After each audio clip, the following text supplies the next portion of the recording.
chang galo haku am hen daga o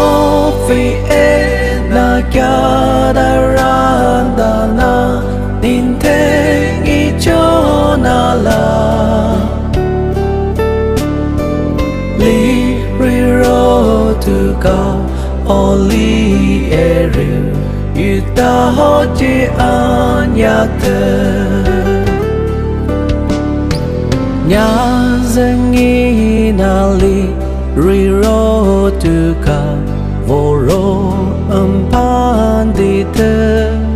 en ji han re te ri kan to ki o so ni han ri te ka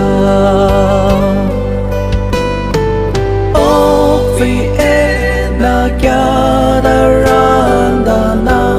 nin te i chona la li ri ro to go only ere you ta ho ji an ya te li ri te ngon ji ya te kana o phi ki san ru ta vong ki e mok mo kan te kana ji so na e so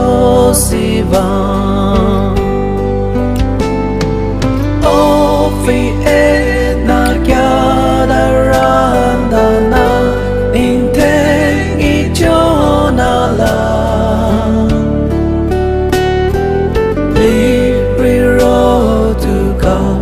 only ere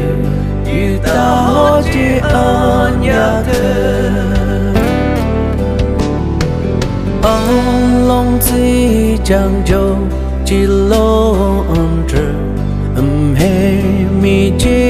lo ye ji zi ko na me ta ki va na ji so na zi swa za da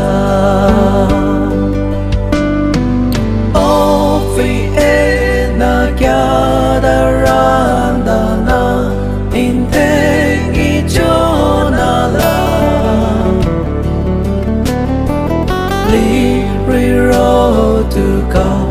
only ere you ta ho ji an ya te